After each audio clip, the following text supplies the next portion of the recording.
It was Robert Kiyosaki's Rich Dad Poor Dad which first introduced me to the concept of investing in income-generating assets. That was many years ago, and there's a lot of truth in what he said. A great way to build wealth is to invest in businesses, real estate, stocks, mutual funds, and bonds which can continue to generate income for you on a daily, weekly, and monthly basis. Over time, I understood that generating earnings is only one part of the puzzle.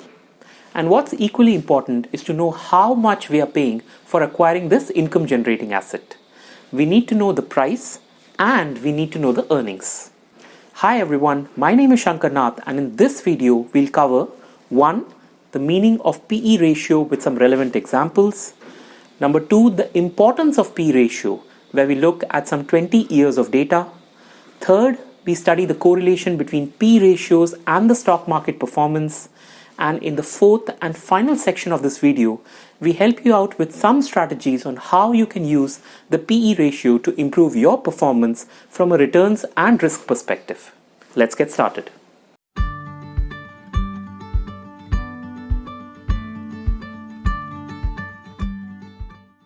The price to earning ratio, or the PE ratio, is a method of valuing a business on the basis of the profits earned. Let's understand this with a simple example. Let's say you own a small business, say a bookstore for example, and this bookstore earns you 5 lakh rupees in profits in a year.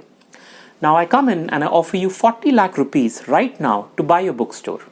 In other words, the price I'm offering you is 40 lakhs for a business that is currently earning 5 lakhs in annual profits.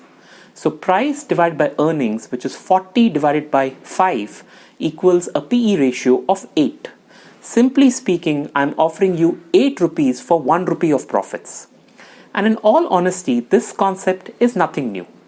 The same thing happens when you own an apartment and give it out for rent. So you bought a house for 1 crore and you are receiving 4 lakhs in annual rent. That's a PE ratio of 25. Before we get into more advanced sections of this video, do ensure that you subscribe to the ETMONEY YouTube channel for more such relevant and timely videos in your YouTube feed. You know what? Think of us like your free book club, which gives you amazing actionable content on mutual funds, investing, insurance, NPS, tax saving, and many other topics that can help you make some money or help you save some money. The PE ratio is perhaps the most commonly used valuation metric when it comes to investing. It gives a sense of direction and acts as a thumb rule on how much should be paid for investing in a stock, investing in a sector, or when you put money in a more broader index like the Nifty 50 or the Sensex. In fact, let's extend the PE ratio discussion to the Nifty 50. So everyone knows the Nifty 50. It's a broad market index derived from the market capitalization of India's top 50 listed companies. What we have here is 20 years of data pertaining to the Nifty 50. In January 1999, the Nifty was at 966 points and has grown by over 11 times to more than 11,000 points by September of 2020. This is what we refer to as the price. Now we map the net profits or the earnings of the Nifty companies, which generally follows an upward trajectory barring a deep fall in the second quarter of 2020 due to the coronavirus pandemic. So we have price and we have earnings, and dividing the two numbers gives us the Nifty PE ratio. Do observe that the PE ratio is never constant because the stock prices and the earnings keep on changing. Further, notice that there are periods when the PE ratio is really high and there are times when the PE ratio is really low. A good way to understanding these high and low periods is by drawing a line in the middle. Now that's better. This line represents the average price to earning ratio of the Nifty 50 over 2 decades, which comes to about 20. This means that the PE ratio from 2011 to 2013 was well below the long-term average, which effectively means that the investors were undervaluing the Nifty. In other words, investors were ready to pay 16 to 18 rupees per rupee of profit. The exact opposite is what we are seeing for the last 3 years, from 2017 onwards, where the Nifty PE is in the overvaluation zone with the investors paying 26 to 28 rupees for every rupee of net profits. So why does this undervaluation or overvaluation happen? There are a multitude of factors ranging from the current earnings, future expected earnings, liquidity in the market, political situation, monsoon data, pandemics, situation in the global markets, etc. Let's take the 2011 to 2013 period when there was an undervaluation. Now, throughout this period, the earnings of Nifty companies was increasing by 11% per annum, but the stock market gained annually by only 3% during these 3 years. This was the case because the stock markets had seen massive turmoil in 2008, 9 and 10, where retail investors had lost up to 50% of their wealth. This was keeping them away from the stock markets. On the political front, this was also a period of policy paralysis, with clearances not happening and projects being stalled. On the global front, there was the European debt crisis. Also remember, stocks often compete with fixed deposits for a share of the investors' money. In 2011, 12 and 13, the State Bank of India was offering over 9% on a one-year FD, which means people were preferring to put their money in assured interest instruments like fixed deposits rather than riskier asset classes like equities. Okay, so far we have seen that there are periods of under and overvaluation when it comes to the broader indices like the Nifty 50 and the index. Now, the concept of P ratio works in exactly the same manner when it comes to individual stocks or even sectors. Let's take a relevant sector here. Okay, pharma. Here's the P ratio of the Nifty Pharma Index across many years. Notice the 2011 to 2018 period. The average price earning ratio for these years for the Nifty Pharma Index was 44. And then starting April 2019, reports started to roll in of lower growth in the US markets, which was followed by news on regulatory issues, pricing pressure, and delay in some of the drugs. Even a speck of bad news is enough to worry people, and here we were receiving one bad news after another for weeks. And this was more than enough to push down the stocks of most pharma companies, and the PE ratio of the index went down to 31 by August of 2019. And by October, the P ratio fell even more to 28. In fact, one day before the market tanked in March of 2020 as a consequence of the coronavirus pandemic, the Nifty Pharma PE was just 20 as against a long-term average of 44. And even now, the PE ratio of the Nifty Pharma Index is only 34. Hopefully, this example has helped us all in appreciating the role of the PE ratio in giving us a broad sense of direction and in establishing its utility as an important valuation metric.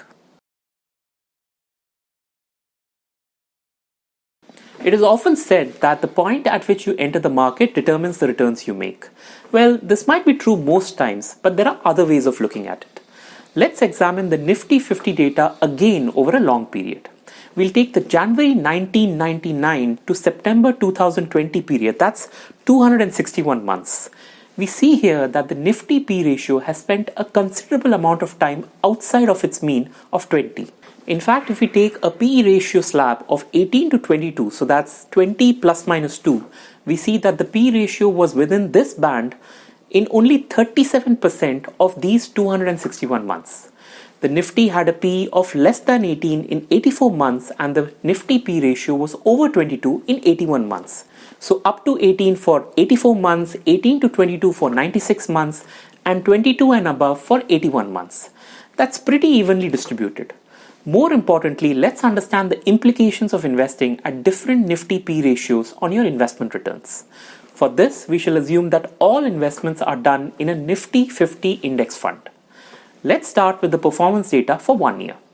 The data clearly shows that investing in months where the PE ratio is at the lower end can be hugely profitable over the next 12 months. And while investing in equities for just 1 year is not suggested, this knowledge can be tactically used by you if the markets were to fall dramatically like what happened in the months of March and April of this year. Now let's move to an examination of the performance data when the investment is done for a 3 or a 5 year period. We see here that the big variability in returns that we saw in the 1 year data has been significantly reduced. And although 29% to minus 9% is still big, it starts throwing a pattern here. The way I look at it, if your investment horizon is short, that is 3 to 5 years, Yes, I believe 3 years of investing in equity instruments is still short-term investing. Then you should be careful about the levels at which you are entering the market. If you enter the market when the valuations are rich, that is 24 or more, then the chances of you making returns greater than the inflation are rather slim if you are investing for only 3 to 5 years. So finally, let's understand performance numbers when investing for a longer period of time, like 7 years or more. See here how the variability in returns has gone down dramatically. The performance numbers are so much consistent and clearer. For example, look at the 15 years data. If you had invested 15 years back in a month when the PE ratio was 15, you would have made a 14% annualized returns. That is understandable. But if you had invested 15 years back in a month when the PE ratio was 25, you would still have made a respectable annualized return of 12% during these 15 years. This proves that the longer your gold duration, the less variable and more predictable will be your returns. So if you're still worried about when to enter the market so that you can start accumulating that massive corpus for your retirement or your daughter's education, you don't have to wait any further and can start your investments right now, irrespective of what the P ratio is.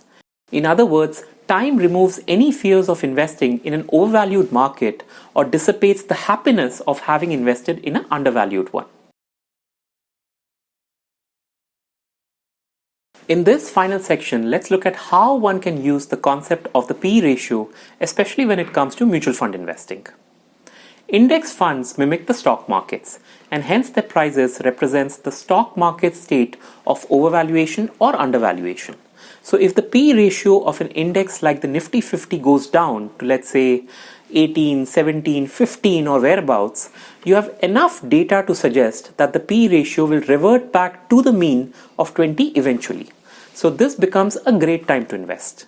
And that is what a number of ETMONEY users did in March of 2020 when the Nifty tanked from 12,000 levels to 8,000 levels. They simply allocated money to an index fund at 8,000, 9,000 levels and made an absolute returns of 30% when the markets went above the 11,000 levels.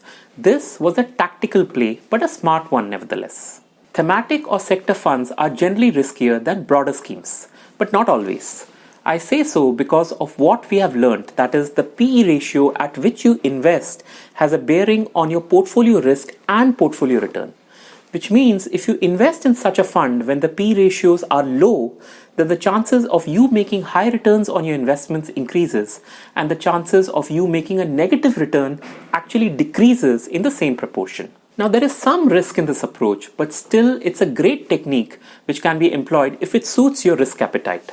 Let me explain. Right now, the technology stocks and the pharma stocks are the darlings of the stock market. But just a year back in 2019, these sectors were total laggards and were giving even negative returns in terms of stock performance. So if you had picked these sectors when others were not keen and waited patiently, it could have turned into a quick buck strategy eventually, as that's what has seemed to happen to these sectors in 2020. But having said this, please do note that these sectoral funds will continue to have a far larger variability element as compared to broader funds like large or multi-cap funds. So it's advised of not having more than 7 to 8% of your portfolio towards thematic funds. So far, we've been talking about active and tactical management of your fund portfolio based on the P ratio. But what if you don't want to do all this and want the allocation of money in equity and debt to happen automatically? This is where the balanced advantage funds come in. The balanced advantage fund is designed to reject the composition of equity and debt in the scheme on the basis of current market conditions and expectations of the future. Let me share a quick example here. The ICICI Prudential Balanced Advantage Fund is one of the largest schemes in the balanced advantage category and frequently changes its equity and debt allocation depending on the stock market conditions. For example, before the stock market fell in March of 2020, the Nifty was very expensive at over 12,000 levels. That's when ICICI Prudential took a conservative stand and kept the equity proportion of their funds at less than 50%. But when the stock market tanked in March and equities became attractive, the fund's investment team jumped in and reallocated money from debt back to equities and took up the composition to up to 70%. This automatic play by the balanced advantage funds is mostly based on the PE ratio model and helps investors manage stock market variability better and get above average returns at below average risk. There is no denying that the understanding of the P ratio is important and has a strong bearing on returns and risk over the short run. But our studies also show that long-term investing is a great way to reduce volatility in investing and in managing risk better. Our view is simple. Let the P ratio not deter you from long-term investing, but don't be blind to it. The best way to ensure you are continuously improving your portfolio's risk-adjusted returns is by following a disciplined investing strategy with 1. Investing via SIPs or systematic investment plans, 2. Nailing down the asset allocation that you are most comfortable with, and 3rd, rebalancing your portfolio every 12 months. I hope you liked this video as much as I love bringing it to you. Do type in your questions in the comments box below and don't forget to like, subscribe and share this video with your friends and colleagues. Thank you for watching and we'll be back next week with another insightful video. Mutual fund investments are subject to market risks. Read all scheme-related documents carefully.